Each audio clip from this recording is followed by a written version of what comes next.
Dobrý deň, vítam vás na svojom YouTube kanáli.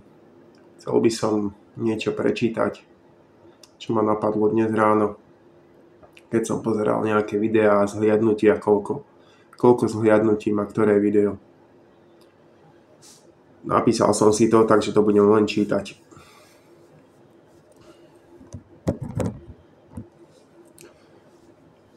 Čoraz viac si uvedomujem, že ľudí na Slovensku oveľa viac zaujíma ich minulosť ako prítomnosť.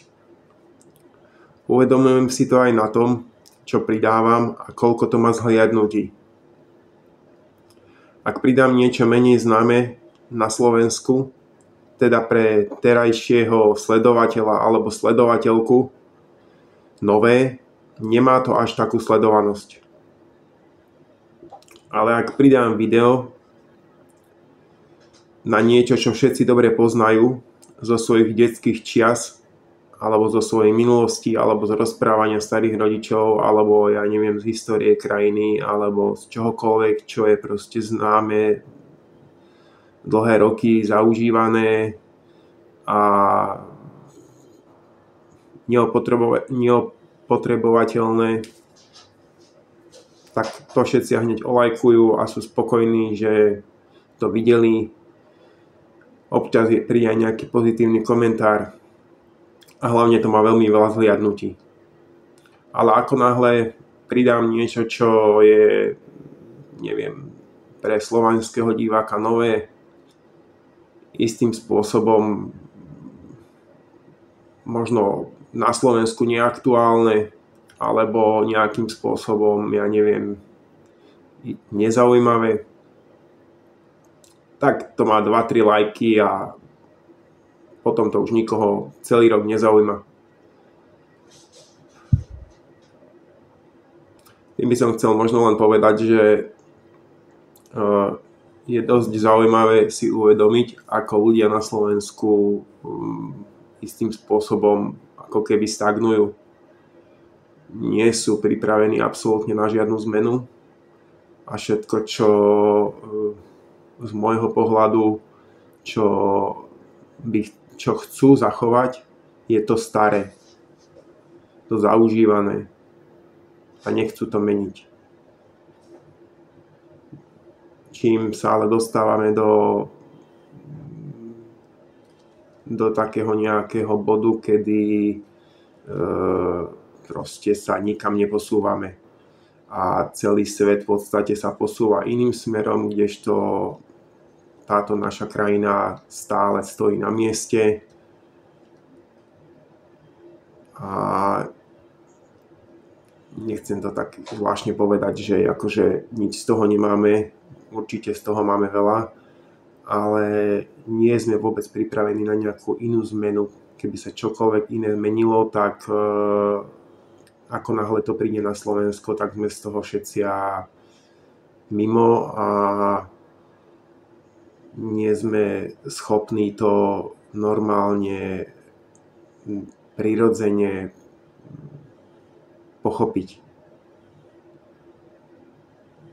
Vo svete sa deje veľmi veľa vecí a my to berieme skôr tak nejak konzervatívne, že my to tu na Slovensku nechceme. A budeme si udržiavať alebo nejakým spôsobom udržiavať si v sebe nejako tú svoju minulosť, tie svoje spomienky a nechceme sa toho pustiť ani na svet.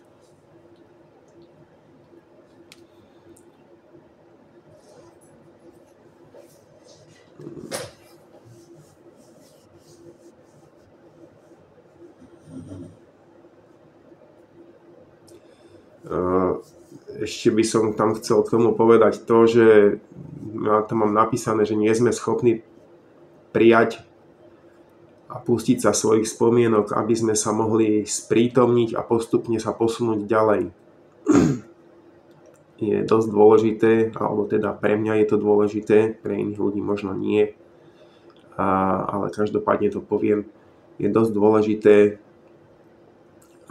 vedieť sa zžiť s tým, čo je tu a teraz, nie s tým, čo tu bolo pred neviem koľkými rokmi, možno desiatkami, stovkami, tisíckami rokov, alebo celé eóny dozadu, vekov, ktoré nás tu nejako formovali.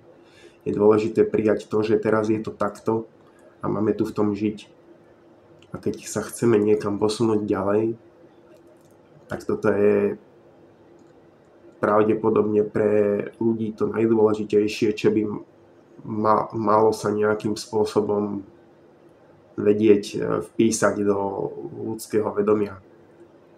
Každý jeden človek by mal vedieť sám seba prijať v tejto realite teraz, čo sa tu odohráva, a nie riešiť, že či to bolo lepšie pred 50 rokmi, alebo či je to lepšie v Amerike, alebo či je to lepšie, ja neviem, v Nemecku, alebo či sa majú lepšie Švajčiari, alebo ako sme sa my mali, keď sme boli za Rakúsko-Uhorska, iná krajina.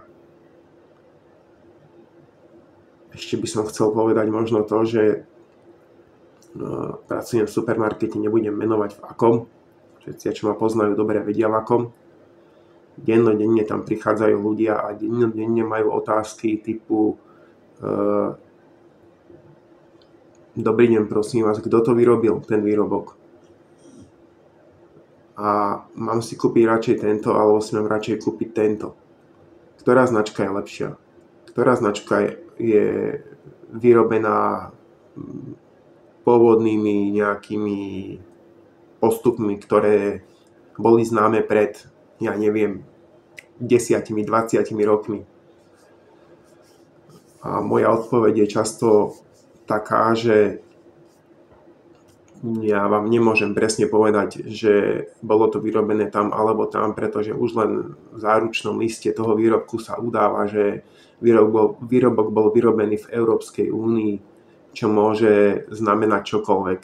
Ale z vlastnej skúsenosti viem, že keď som robil v jednej fabrike nemenovanej zase, tak sme vyrábali brzdy do aut a my sme ich vlastne nevyrábali, my sme ich tam montovali. Chodili nám tam brzdy z rôznych, alebo teda odliadky brzd z rôznych fabrik po celom svete a my sme do nich len objednávali náhradné diely a montovali sme ich a posielali sme ich do ďalšej fabriky, kde ich montovali do kolies. Tá posielala tie kolesá do ďalšej fabriky, kde, ja neviem, ich montovali na podvozky a podvozky montovali ďalšej hale ďalšej fabriky, ktoré primontovali na komplet celé auto. Takže každý z tých výrobkov, ktorý je vyrobený, je dneska vyrábaný po celom svete. Každá súčiastka je vyrobená možno v inej fabrike, ale to ja neviem. Čiže tým chcem len povedať, že toto je zase nejaké upnutie sa na to, že kedysi v minulosti tu niekto vyrábal nejaké výrobky len na Slovensku, dajme tomu, a Slováci si ich kupovali a vydržali 50 rokov. Ale dneska sa výrobky nevyrábajú preto, aby vydržali 50 rokov, ale vyrábajú sa preto, aby si ich ľudia kupovali, aby tam bol proste nejaký obrat toho tovaru, aby sa ten tovar stále točil a aby bol stále z toho zisk, aby z toho ekonomika rástla a aby sme sa stále niekam posúvali a aby tu bola proste nejaká zmena neustála, aby ľudia mali stále pocit, že sa ako keby nejako ďalej rozvíjajú, niekam sa posúvajú. Takže len toľko k tým spomienkam a k tej minulosti a tomu, čo bolo zaužívané. A to sa netýka len výrobkov a ja neviem, takých bežných spomienok, že niečo sme v detstve zažili, nejakú peknú spomienku, však ja nehovorím, že si ich máte vystrihnúť do života, len hovorím, že je dobré vedieť prijať aj nové veci a nie len pnúť na tom, čo tu už dlhé roky nie je. A pravdepodobne ani nebude. Svet sa mení a je fajn, zmena je fajn. Netreba sa aj báť. Ak máte niečo v sebe, s čím sa neviete vyrovnať, treba sa len...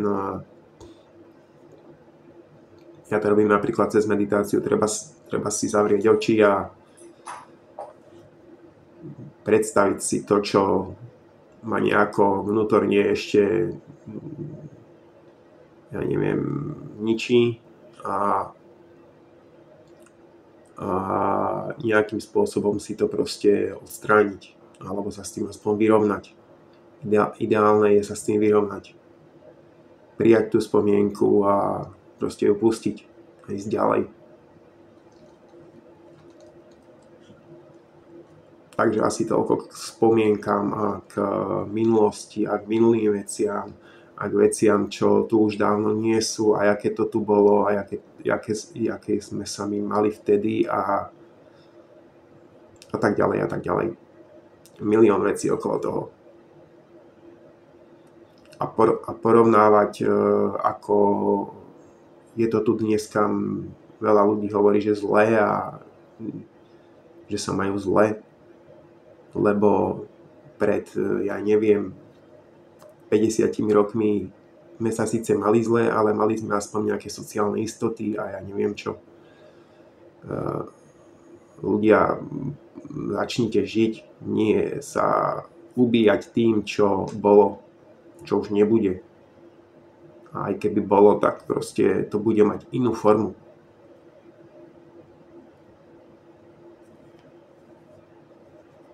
Staňte vždy každé nové ráno a povedzte si, že som nový človek, idem do nového sveta s novými nápadmi, budem sa chovať samozrejme tak, ako som sa choval predtým, ale možno budem na ľudí príjemnejší, alebo ja neviem, usmievavý, nebudem sa sami seba vnútorne týrate v tom, že proste máme sa tu zle, alebo že mi niekto robí zle, alebo že ja neviem, takto som to nechcel. Všetky tieto nejaké myšlienky na nejakú negativitu alebo na nejaké minulé istoty si vám samým vytvárajú nejak proste myšlienkami si tvoríme svet. A respektíve tým, ako rozmýšľame, alebo to, čo si priťahujeme, si naozaj priťahujeme. Vyzerá to divne z toho, čo hovorím, veľa ľudí to o tom rozpráva, veľa ľudí tomu neverí, ale je to naozaj tak. Sú dokonca spôsoby, ako si to vyskúšať. Dajú sa nájsť na internete návody, ako si vyskúšať, že či naozaj je možné si pritiahnuť nejakú prítomnosť. A hej, je to možné. Donedávna som žil ešte u mami, potom som si našiel priateľku, dnes už 5 rokov žijem v byte a nikdy by som neveril tomu, že si kúpim dom. Normálny veľký rodinný dom. A hej, robím v supermarkete. A hej, predavača. Takže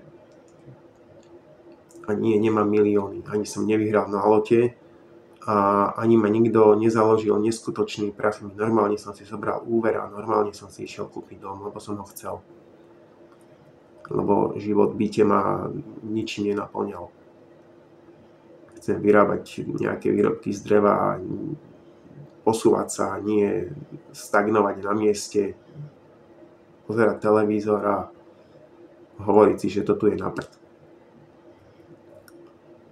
Takže ak si toto vôbec niekto pozrie dokonca, tak som chcel len povedať, že akékoľvek upínanie sa na to, čo bolo predtým, môže byť síce pohodlné, to nehovorím, že nie, ale nemyslím si, že to je pozitívne.